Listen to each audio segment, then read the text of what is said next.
El capítulo 6 de San Juan, cuya lectura ya hemos iniciado hace algunos minutos, nosotros encontramos otro milagro maravilloso del Señor Jesucristo.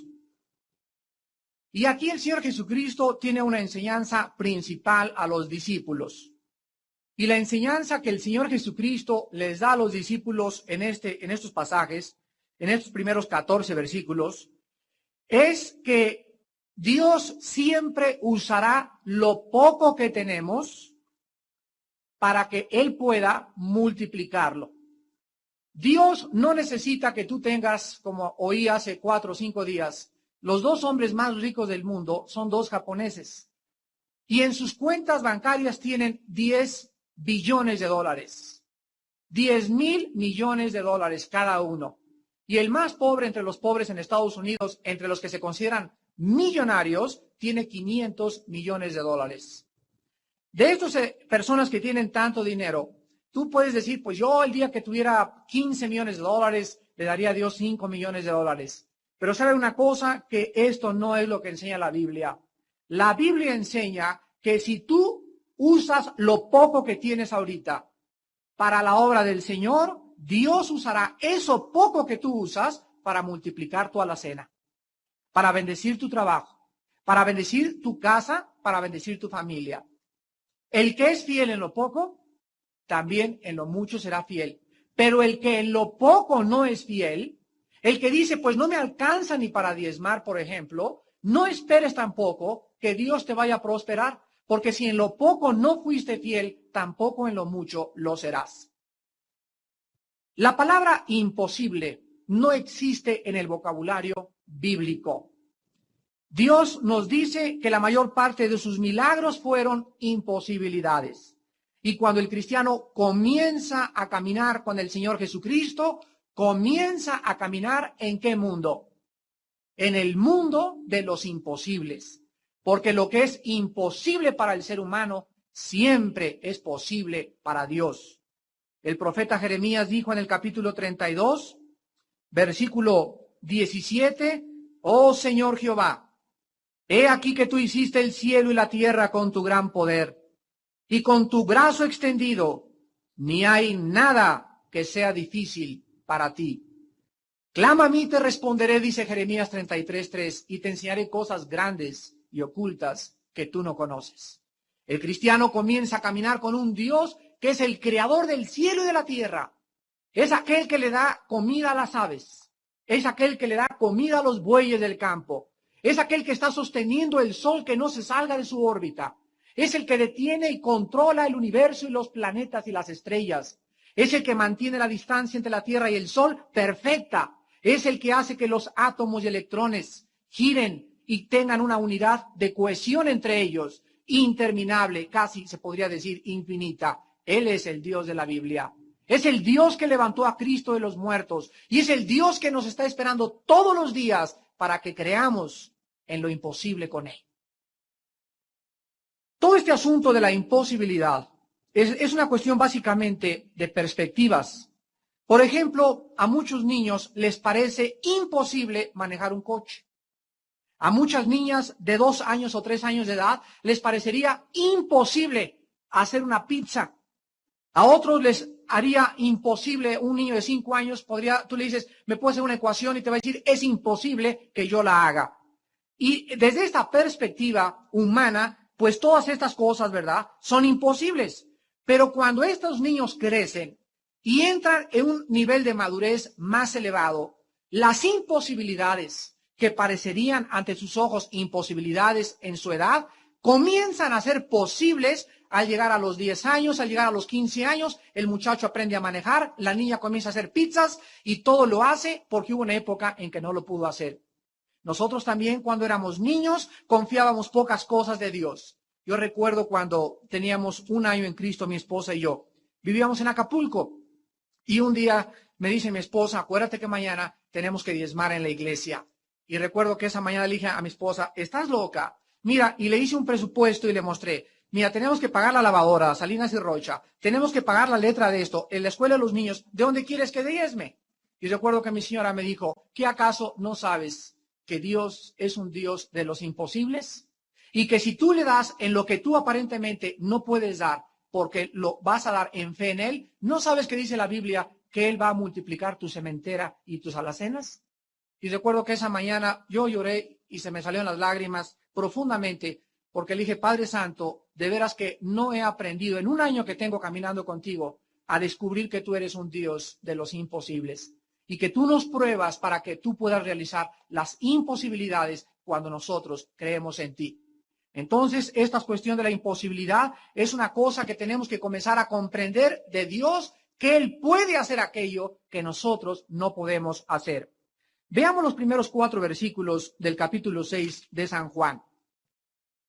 Después de esto, Jesús fue al otro lado del mar de Galilea, el de Tiberias, y le seguía gran multitud porque veían las señales que hacía en los enfermos. Entonces subió Jesús a un monte y se sentó allí con sus discípulos, y estaba cerca la Pascua, la fiesta de los judíos. Aquí vemos que el Señor Jesucristo, después del capítulo 5 de San Juan, se pasa al otro lado del mar de Galilea. Y él con sus discípulos tenían la intención de irse un rato, ¿verdad?, a Cocoyoc a descansar. Querían que la gente ya se quedara ahí atrás y tenían toda la intención de poder descansar de toda esa gente que cada vez se aglomeraba más a su alrededor.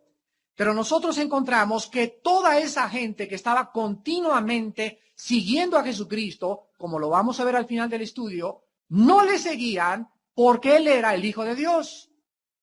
No le seguían porque Él era el Cristo. Siempre le siguieron por conveniencia. Porque no hay cosa que más atraiga a la carne que lo sobrenatural. Fíjate que salga una cartulina que diga, si hacen milagros en el parque Naucali, mañana estás ahí en puntos. Un señor está haciendo llover fuego del cielo, estás desde las 6 de la mañana para esperar eso. Una persona dobla cucharitas, prendes la televisión. A la carne le encanta lo sobrenatural. Y nos encanta ver algo que vaya más allá de la esfera de lo posible y de lo tangible y que trascienda lo tangible para volverse intangible. Esto es algo que forma parte de la naturaleza del ser humano. Entonces, la gente siempre era atraída principalmente porque Cristo comenzó a tener fama de milagrero, de sanador, y la gente, ¿quién no está enfermo? ¿A quién no le duele el dedo gordo? ¿A quién no le duele la rodilla? ¿Quién no tiene necesidades? Somos una raza sumida en enfermedades y en problemas materiales. Pero muchas de estas oportunidades que la gente tiene con Dios y que le parecen imposibles, es cuando nosotros debemos de convertirlas en posibilidades. Los discípulos de Cristo, en este momento, lo único que quieren es descansar y no quieren que la gente siga molestando a Jesucristo. Y estos pescadores solamente veían a una multitud latosa, que cada vez demandaba más de su líder espiritual. El versículo 10 dice que esta multitud era aproximadamente, dice, y había mucha hierba en aquel lugar, se recostaron como en número 5,000 varones. O sea, agreguémosle al número 5,000 las esposas y los niños, y tenemos una multitud en el capítulo 6 de San Juan de aproximadamente 10,000 personas. Entonces, incluyendo mujeres y niños, pasaban los 10,000 personas, y desde el punto de vista del Señor Jesús, la multitud que estaba a su alrededor no representaba una carga o un problema. Desde la perspectiva de Cristo, toda esta gente representaba en ese momento una oportunidad. Una oportunidad para manifestar su gloria y su poder. Jesús comienza esta prueba con 2 discípulos. Y más que la multiplicación de los panes, quiero en esta mañana concentrarme en la prueba que Jesús le hace a Felipe y a Andrés respecto a su fe. Veamos la primera prueba a Felipe en el versículo del 5 al 6. Cuando alzó Jesús los ojos y vio que había venido a él gran multitud, dijo a Felipe, ¿de dónde compraremos pan para que coman estos? Pero esto decía para probarle, porque él sabía lo que había de hacer.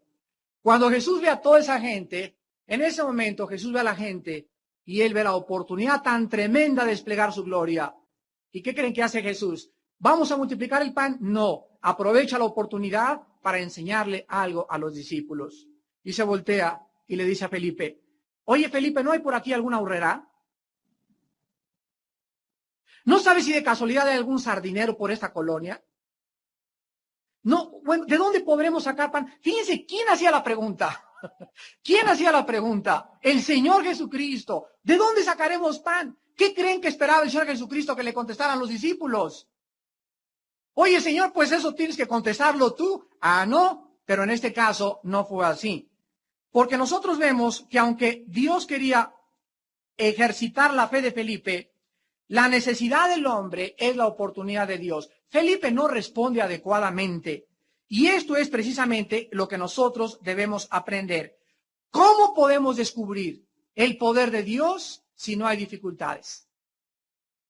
Cuando no tienes comida o cuando no hay cena hoy en la noche, tú le preguntas a tu esposo o le preguntas tú a tu esposa, ¿de dónde vamos a sacar para comer mañana? O le preguntas a Dios. ¿A quién le haces la pregunta? Cuando tienes un problema, ¿quién nos podrá sanar a nuestro hijo? ¿Quién podrá sanar a mi padre? ¿Quién podrá sanar esto? ¿A quién le haces la pregunta? ¿A los médicos o a Dios? Realmente, ¿en quién está tu confianza al final de todo? Cuando tienes y enfrentas una desgracia personal, ¿a quién recurres en la vida? Vean lo que dice el profeta Isaías en el capítulo 30 respecto a la gente que supuestamente quiere seguir a Dios, pero que van y buscan ayuda en otro lado. Dice en Isaías capítulo 30, versículo 1 y 2. Ay de los hijos que se apartan, dice Jehová, para tomar consejo y no de mí, para cobijarse con cubierta y no de mi espíritu, añadiendo pecado a pecado, que se apartan para descender a Egipto y no han preguntado de mi boca, para fortalecer con la fuerza de Faraón y poner su esperanza en la sombra de Egipto. Ustedes saben que en la Biblia Egipto representa al mundo, el sistema del mundo, y Faraón representa a Satanás. Y dice la Biblia, ¡ay! De aquellos que tienen más confianza en que el psicólogo ayude a tu esposa. ¡Ay! De aquellos que creen que puede ayudarte mejor la dianética y el control mental que mi santa palabra. ¡Ay de aquellos cristianos que creen todavía encontrar en el mundo lo que solo pueden encontrar en Dios! Dice la Biblia que cuando vas al mundo te cobijas con una cobija que no es su Espíritu Santo. Ahora, ¿esto significa que no vamos a ir al doctor? No, no dice eso. Pero sí significa que cuando hay enfermedad en mi casa, primero buscamos a Dios. Y ponemos al enfermo en las manos de Dios. Y Dios es poderoso para sanarlo a través del doctor o a través del milagro. Pero sí confiamos en el poder de Dios. Y no estamos diciendo, doctorcito, por favor, salve a mi hijito. ¿Cómo que sálvelo? El que lo salva y la vida está en las manos de Dios, no del doctor. Y tenemos nosotros que comprender, hermanos, que cuando tenemos problemas mentales tengamos que venir a la Biblia, no al psicólogo ni al psiquiatra. Cuando tengamos problemas en nuestro matrimonio, no vas con la doctora Corazón, ni le hablas a Viviana Colorina a la televisión, o ni le consultas tampoco a una bruja. ¿Quieres saber el futuro? No vayas a las bolas de cristal. Aquí está todo en la palabra de Dios. La Biblia dice que en aquel tiempo, cuando Jesús estaba con los discípulos, en ese momento Jesucristo vio la oportunidad y ellos fracasaron una vez más en su confianza con Dios.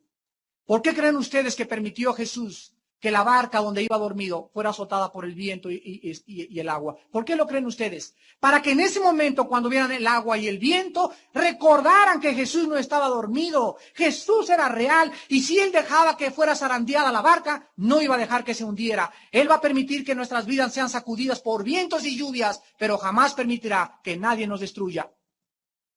¿Por qué creen ustedes que permitió Dios que los judíos llegaran a la orilla entre el Mar Rojo y los egipcios? ¿Por qué Dios los encajonó? ¿Por qué los puso entre la espada y la pared? Para que en ese momento, ¿qué cosa? Descubrieran que Él es Dios.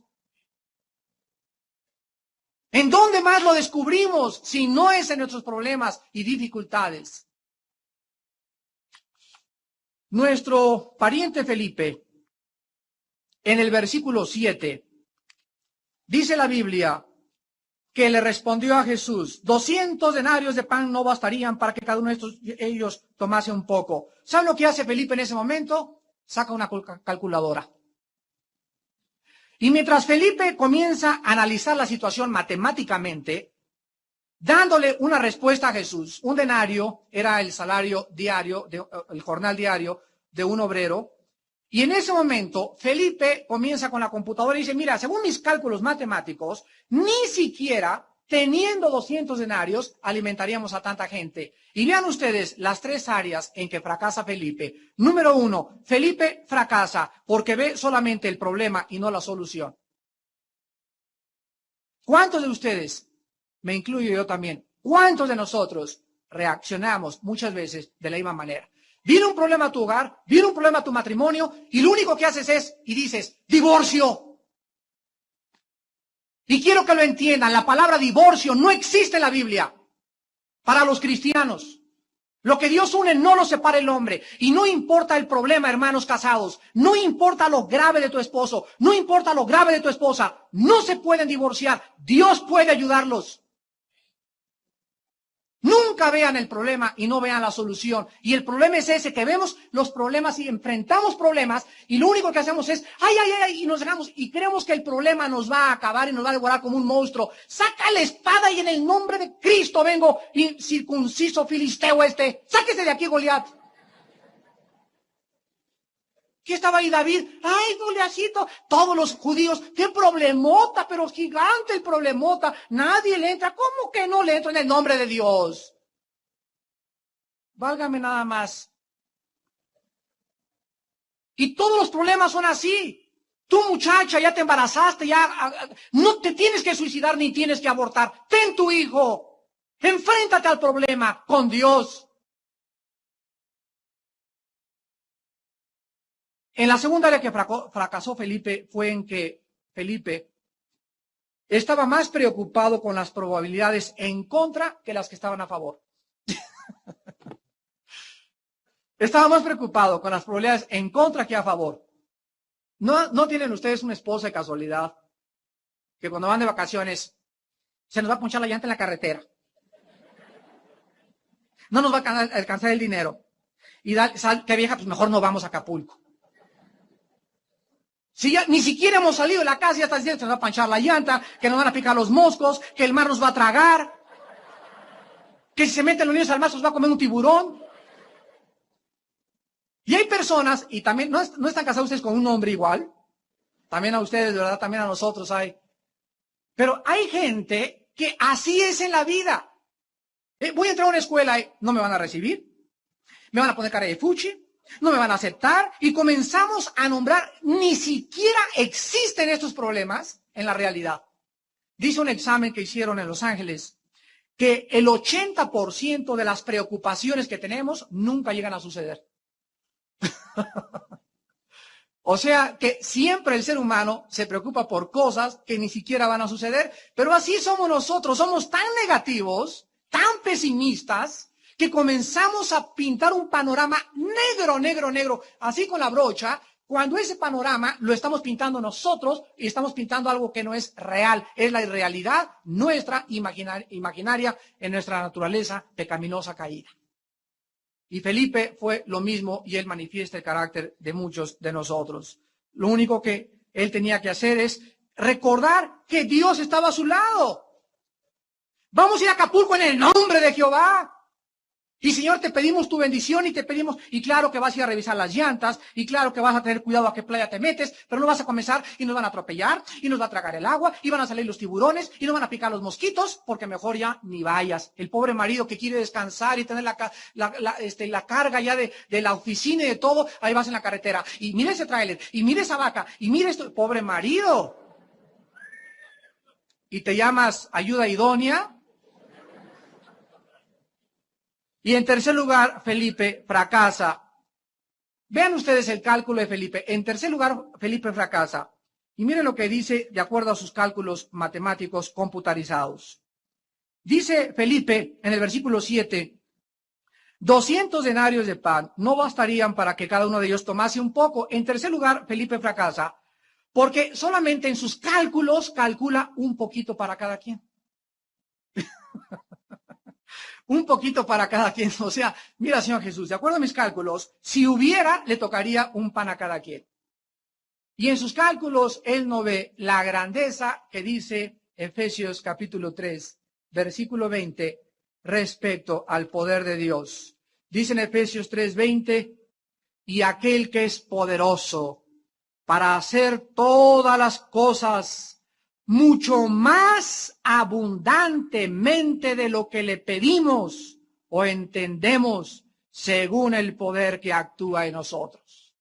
Cuando tú le pides algo a Dios, ¿cómo te contesta? Padre Santo, no tenemos que comer. Dios te manda nada más una porción de cornflakes, medio litro de leche y un pancito. No. Dice la Biblia que cuando nosotros le pedimos a Dios, Él nos da mucho más abundantemente de lo que nosotros podemos comprender.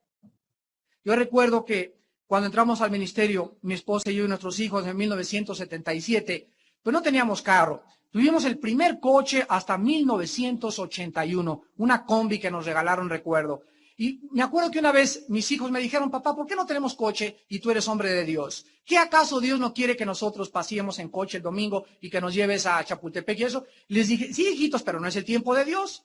Y entonces dije, pónganse a orar, y me acuerdo que les dije, pónganse a orar por un carro, pues más o menos que esté ahí, pero que pueda caminar. Y me acuerdo que Alan me dijo, papá, ¿ese es tu fe en Dios? ¿A qué te refieres? Le contesté, me dice, ¿qué no le podemos pedir mejor una combi para que nos lleve a todos lados y que vamos con más espacio? Dije, bueno, esa es la fe de ustedes, pídanle una combi. Yo todavía tan incredulote. Y comenzaron a orar, y en 4 meses, recuerdo que cada devocional que teníamos, siempre mencionaba la combi. Y a los 4 meses llegó un hermano con las llaves y me dijo, una Navidad, aquí tienen una combi. Y la combi era americana, con papeles para mi esposa, porque era americana también. Y cuando vimos eso, le dije, Dios mío, pero de veras, es que así eres tú. Y cada vez aprendemos más de Dios, que Dios nos da más de lo que podamos esperar, pero nuestra fe es tan pequeña, tan corta, tan ciega, tan negativa, que realmente muchas veces debemos de ponernos a pensar si realmente creemos que siquiera existe Dios. Ahora veamos a Andresito. Versículos 8 y 9. Uno de sus discípulos, Andrés, hermano de Simón Pedro, le dijo, aquí está un muchacho que tiene 5 panes de cebada y 2 pececillos. Mas, ¿qué es esto para tantos?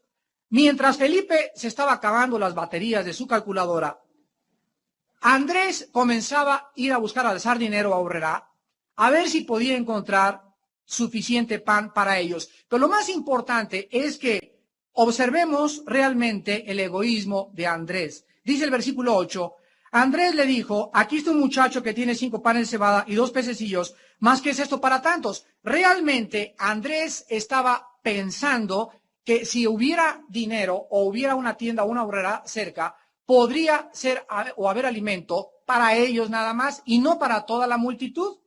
Y por fin encontró Andrés a un muchachito, y me imagino que era pobre porque la porción que traía era la porción de un niño pobre, una canasta con 5 panes de cebada y 2 pececillos. Y Andrés pregunta cuando ve al niño, ¿mas qué es esto para tantos? ¿Cómo puede alcanzar esto para tantos? ¿En qué área reprobaron Felipe y Andrés? Los dos reprobaron. Uno buscó un presupuesto y Andrés buscó comida, pero ninguno de ellos encontró en Jesús la solución. Hermanos, en Jesucristo, nadie puede darnos la solución más que Dios. Para tu problema matrimonial, solo Dios te puede ayudar. Para el problema con tus hijos, solo Dios te puede ayudar. Para el problema de tu carrera, para el problema de tu dinero, para el problema de tu trabajo, solo Dios nos puede ayudar. Y Dios va a tener que hacer con muchos de ustedes que llevarlos a un desierto, como llevó a su pueblo en el Antiguo Testamento. Y ahí en el desierto, sin Aurrerá, sin el sardinero, sin carniceros, sin leche, sin comida, sin agua, sin nada en lo que pudieran depender, más que en Él pudieran comprender que Él es el pan de vida. Y que no solo de pan vivirá el hombre, ni del sardinero, ni de Aurrerá, ni de la comercial mexicana, ni de lo que vemos, sino que si nosotros tenemos alimento espiritual en Él. Y Él está viniendo a nuestra vida y a mi matrimonio todos los días de una forma íntima, orgánica y dinámica. Él me dará todas las cosas por añadidura. Y esta es una de las áreas en las que Dios prueba a los pastores, a los misioneros y a los futuros hombres de Dios. A nosotros Dios nos llevó a Acapulco 5 años. Y en 5 años, de 1973 a 1978, casi todos los días teníamos que orar para desayunar y para comer. Tenía que ir muchas veces a la playa a pescar y sacar yo el pescado con mis manos, sentarnos en una mesa de cartón, mis hijos en el suelo, ni mesa teníamos para comer lo que nosotros pudiéramos alcanzar, con 4 hijos. Y ahí fue en el fuego donde cada día el pan nuestro cada día nos dio hoy, y cada día viniendo milagrosamente la provisión de Dios. Ahí fue donde Dios nos forjó. Ahí fue donde yo me convencí que Él está vivo, que Él es real y que tenemos que pasar estas pruebas para que descubramos realmente si en quién está nuestra confianza, si en la provisión que Él nos da o en su poder glorificado. Vean ustedes en el capítulo 8 de Deuteronomio, donde Dios revela el secreto de las pruebas de su pueblo en el desierto. ¿Por qué Dios se llevó a los judíos por el camino difícil? ¿Por qué Dios no los mandó por la autopista a Cuernavaca? Se los llevó por la carretera vieja. El camino entre Egipto y Canaán era un camino que se cubría, escúcheme muy bien, en 15 días. ¿Cuánto tardaron? 40 años. 40 años en haber caminado un camino corto, lo convirtieron en 40 años. ¿Cuántos de ustedes, el camino para la paz con Dios, el camino para la saciedad con Dios, el camino para descubrir su poder, podrías tú descubrirlo en 2 años de tu vida cristiana? Y hay muchos de ustedes que tienen 10 años en Cristo y aún no tienen paz en su corazón. En lo que podrían haber descubierto al 2.º año de la vida cristiana, les ha llevado 10 años descubrirlo. ¿Por qué? Por su obstinación, porque siempre andan vagando en su corazón, nunca hacen firme su vocación y elección, son de doble ánimo, son tibios y siempre lo serán igual. No entrarán a mi reposo, dice el Señor, así lo juré en mi ira. Dice en Deuteronomio capítulo 8, versículo 2 al 4. Te acordarás de todo el camino por donde te ha traído Jehová tu Dios estos 40 años en el desierto para, número 1, afligirte. ¿Por qué es necesario que se nos aflija? Porque solamente la aflicción purifica la fe. Solo el sufrimiento nos hace capaces de servir a Cristo. ¿Por qué Dios permite que tu esposo no se haya convertido y sea terco como una mula? ¿Sabes por qué? Porque mientras se convierte tu esposo, Él te está afligiendo, Dios, no tu esposo. Dios está permitiendo que tu alma sea afligida mediante Él. ¿Para qué? Porque la aflicción purifica tu carácter. Cuando entramos al fuego, el fuego funde dentro de nosotros toda la asquerosidad, la cochinada, la motivación equivocada que tenemos para servir a Dios. La aflicción es necesaria para probar nuestra fe. En segundo lugar, dice la Biblia que los judíos no solamente fueron afligidos, sino que también dice para probarte, para saber lo que había en tu corazón, si habías de guardar o no sus mandamientos. ¿Cómo puedes saber quién eres hasta que no pasas una prueba? ¿Cómo sabes tú realmente que le vas a ser fiel a tu esposa? Hasta que no se te presenta tu secretaria y te dice, Inge, vámonos a Cocoyoc de fin de semana. Bueno, muchos de ustedes pueden decir, yo le soy fiel a mi esposa porque no han tenido la oportunidad de ser infieles.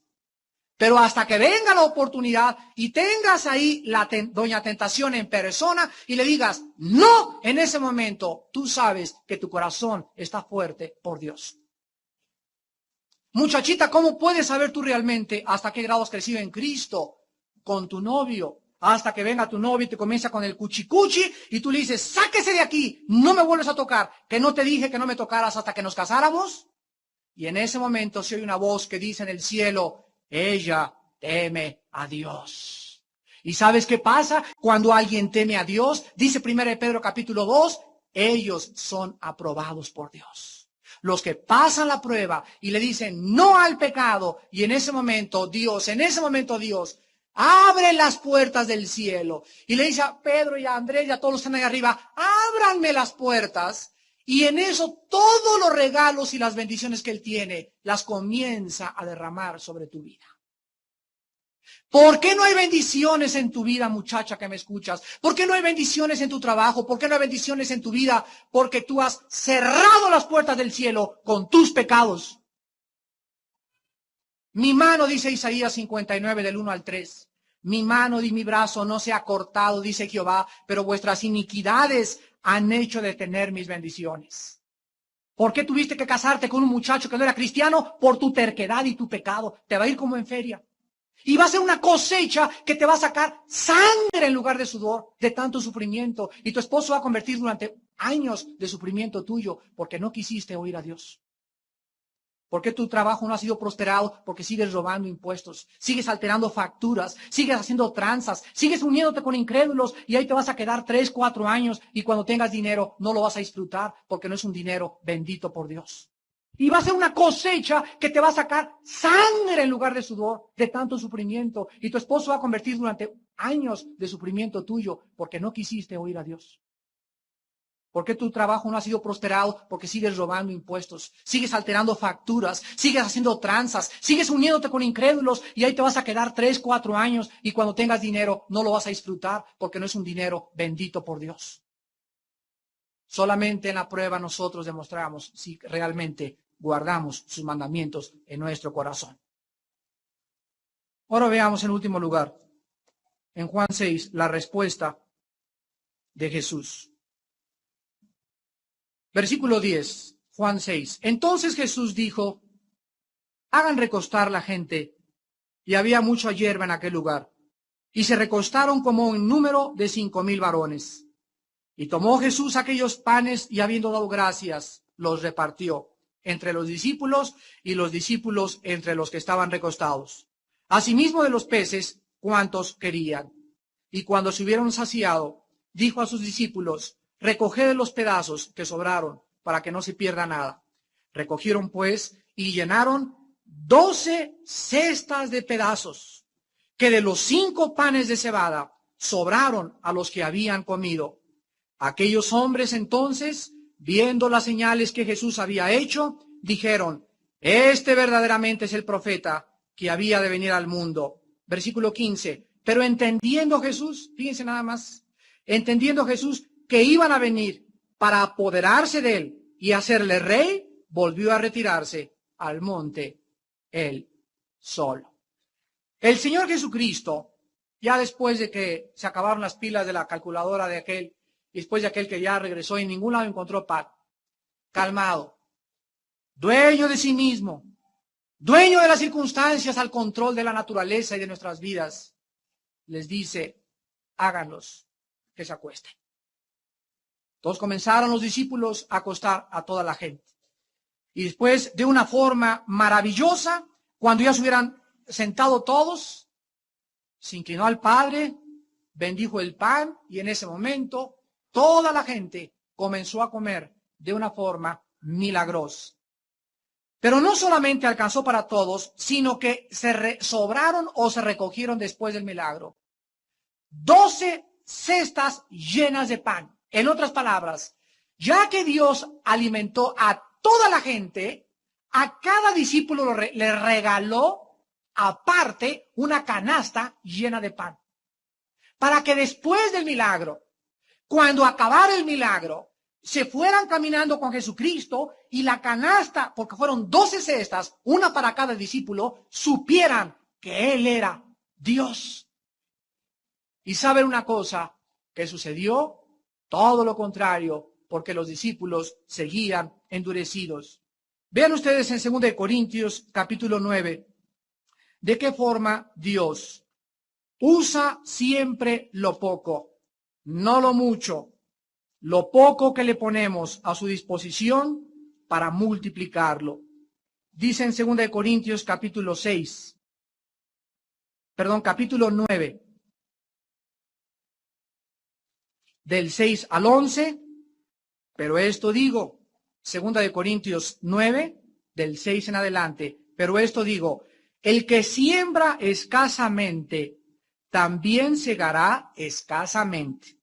Y el que siembra generosamente, generosamente también segará. Cada uno dé con ciertas reglas. La primera regla es como propusiste en tu corazón. Vean ustedes que no dice cómo te presionaron a dar. No dice cómo te intimidaron a dar. Cuando yo oigo que en una iglesia, a ver hermanos, ahorita sáquenos ya 50, vamos a levantar 10 millones de pesos, en ese momento te están presionando e intimidando y manipulando para dar. En segundo lugar, nunca un cristiano levanta y dice, vean cuánto voy a dar. El cristiano generoso siempre da en secreto. En tercer lugar, dice la Biblia que cuando demos nosotros, no demos con tristeza. Hay hermanos que los he visto que, ay, está la cartera, ay, sácala, a ver cuánto quiere sacar, vieja. Ahí echa un cheque, lo que sea. ¿Sabes qué mejor? Saca el cheque, señora, y devuélveselo a tu esposo. Si va a dar así, con esas ganas, mejor que ni dé, porque no va a haber bendición.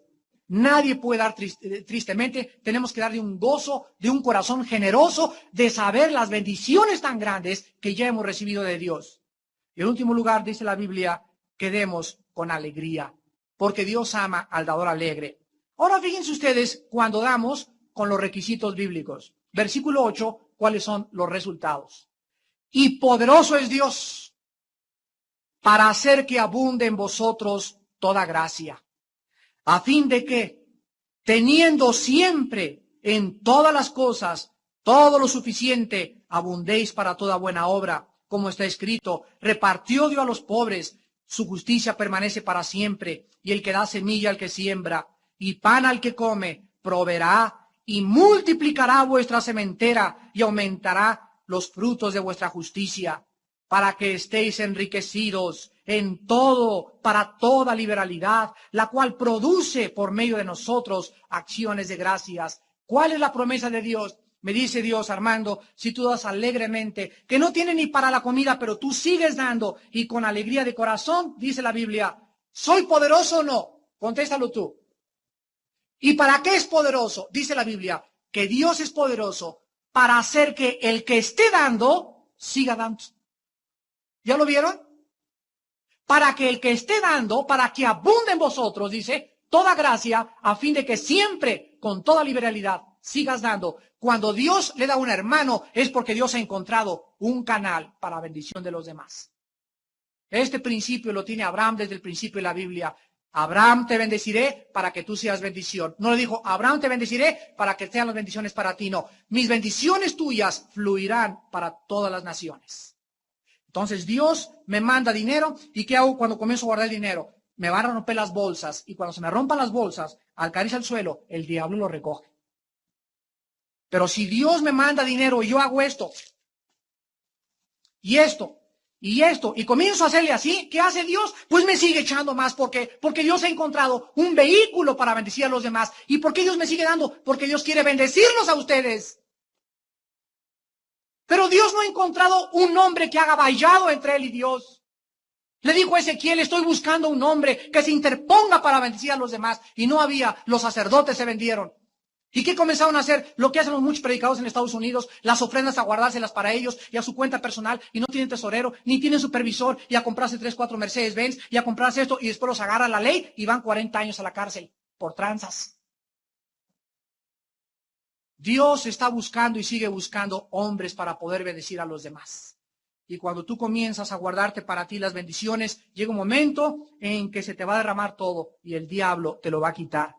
Y dice el versículo 12, porque la administración de este servicio, o sea, la administración de las ofrendas, dice, no solamente suple lo que a los santos falta, sino que también abunda en muchas acciones de gracias a Dios, pues por la experiencia de esta administración glorifican a Dios por la obediencia que profesáis al Evangelio. ¿Qué haces cuando comienzas a diezmar y ofrendar? ¿Qué haces? Estás obedeciendo al Evangelio de Jesucristo.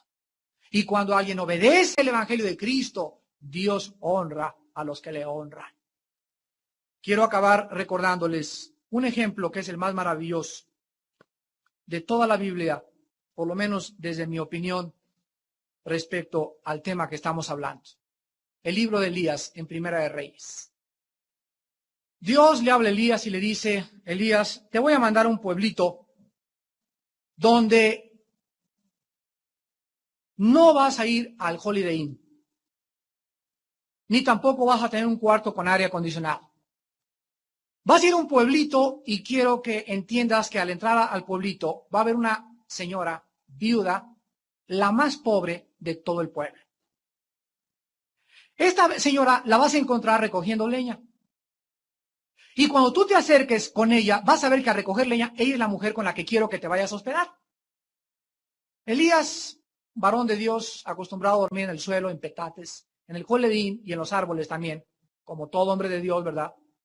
No importó, se fue con la viuda. Señora, pues vengo aquí de parte del Señor, me manda, etcétera, etcétera. La viuda lo lleva a su casa. Al llegar a la casa, dice Elías, pues en vista de que voy a estar aquí varios días, pues creo que van a estar las alacenas llenas de conflets, de leche al pura, de mermeladas y mantequillas. Y entra Elías a la casa de la viuda y abre el refrigerador y nada. Y las alacenas, nada. Y en ese momento se imaginan a Elías, oye Señor, pues si ni siquiera tiene para comer ella.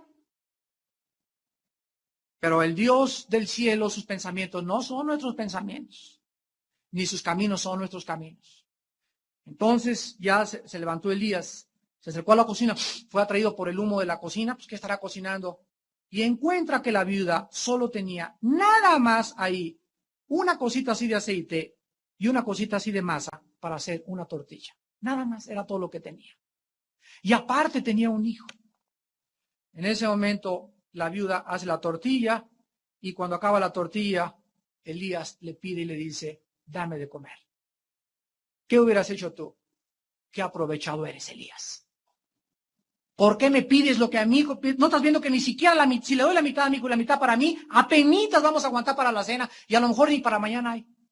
La viuda partió a la mitad la tortilla y le dio la mitad a Elías y las otras 2/4 partes, una se la dio a su hijo y otra se la comió a ella. Y en el momento que Elías se comió eso, Elías le dice a la viuda, por cuanto no has escatimado lo poco que tenías, sino que lo has entregado para la obra de Dios, nunca te faltará de comer en tu casa. Y esto es lo que la Biblia nos enseña. Cuando nosotros damos, tiene que ser con sacrificio. Ahí está la lección final. Cuando tú tienes 15 pollos en tu casa y das uno, estás dando las obras. Pero si tú das de los 15 pollos, 8 pollos, estás dando más de la mitad. Si tú tienes 20 vestidos y regalas 2 vestidos a las hermanas pobres de esta iglesia, estás dándole la basura a lo que te sobra. Si tú ganas 5 millones y das el diezmo nada más, estás dándole a Dios lo que te sobra. Y sabes una cosa, que así acabó el pueblo del Antiguo Testamento. Lean Malaquías capítulo 1 y capítulo 2 y van a encontrar que Dios les había dicho, tráigame el mejor borrego, el mejor tórtola, la mejor paloma, el mejor chivo. Y comenzaron a traerle los mancos, los rengueados, los contaminados y hasta los idosos. Y en ese momento dijo Dios, me habéis engañado y me habéis defraudado, me habéis robado. ¿En qué te hemos robado? ¿En qué te hemos? En que me han traído las obras, me han traído animales defectuosos, me has dado de tus diezmos lo que te sobra. Tienes 300 millones de pesos en el banco y estás viendo las necesidades que hay ahora de pintura para los jóvenes y ni un bote de pintura les diste a los jóvenes. Les diste 3 cuando pudiste tú haber hecho pintado la casa con tu negocio, pero no lo hiciste. ¿Sabes por qué? Porque estás acostumbrado a darme lo que te sobra. Tú le das a Dios lo que piensas que Dios merece. ¿Sabías tú eso? Lo que le damos a Dios define lo que pensamos de Dios. Dale las obras, es lo que es Dios. Es un perro nada más para recibir las obras. Dale todo a Dios y Dios sabe que tú le estás honrando. ¿Qué concepto tienes tú de Dios? Un muchacho con 5 panes y algunos peces les dijo, usen esto y se los regalo. Y ese niño dio un ejemplo a los discípulos de Cristo en este momento, donde Jesús usaba lo poquito de un espíritu de sacrificio. Ojalá que nosotros seamos como este niño, que entreguemos no lo que nos sobra, que entreguemos lo que no tenemos para que nos sea multiplicado. Despidámonos en oración. Felicidades en esta mañana. ¿Vives endeudado en esta mañana? ¿Tienes problemas financieros en esta mañana? No voltees ni busques a un economista. No gastes las pilas de tu calculadora. Voltea a Dios y pregúntale por qué no tienes su provisión. Porque si no tienes la provisión de Dios es porque algo ha estorbado la provisión de Dios en tu vida. Y la Biblia dice que el único estorbo se llama pecado. Porque Dios quiere bendecirnos. Dios quiere que tengamos siempre, Él lo dice en su palabra, quiero que tengan siempre abundantemente. No quiero que tengan a medias, quiero que tengan sus alacenas llenas, pero llenas para seguir dando. Porque cualquiera que comienza a guardar y a amontonar debajo del colchón, aún lo que tiene algún día Dios lo convertirá en polilla. Y aquel que no tiene, aún lo que tiene, se le ha de quitar. Pero el que siembra generosamente, el que presta su coche para la obra, el que dona dinero para un terreno, el que dona para los hombres de Dios para que se siga predicando la palabra, aquel hermano que le nace en su corazón generosamente dar, Dios siempre le seguirá bendiciendo. Porque esta clase de hombres son las que Dios está buscando para que su reino sea propagado. Padre, te pedimos por esta clase de hombres que levantes hombres generosos, mujeres generosas, niños y jóvenes generosas, que lo poco que tengan lo pongan a tus pies, para que vean el milagro que hace 2000 años vieron más de 10,000 personas multiplicar algo que era muy poco. ¿Cuántos de ustedes en esta mañana han robado a Dios? Me habéis robado, dice el Señor, y tú le preguntas en qué. Dios te dice, en tus diezmos y ofrendas. Por eso te ha ido como te ha ido. Por eso vives tan miserable y de trabajo en trabajo, porque cuando tenías, me lo robaste.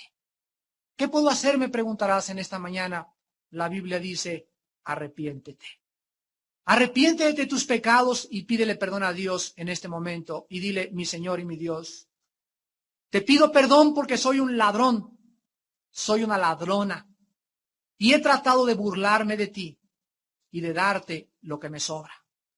Te doy gracias, Padre, porque tu gracia no se acaba. Y en esta mañana me has hablado y me has vuelto a decir que yo no puedo ser un avaro ni un codicioso siendo tu hijo. Debo dar libremente, con alegría, generosamente siempre, porque anhelo, Padre, que bendigas mi trabajo, que bendigas mi familia, que bendigas mi vida. Desde esta mañana, Padre Santo, quiero volver a caminar contigo y crea en mí, Señor, un corazón generoso para que yo pueda seguir viviendo solamente para lo único que vale la pena vivir, para que el nombre de Cristo sea conocido en toda nuestra patria, en cuyo nombre oramos y te damos las gracias. Aleluya.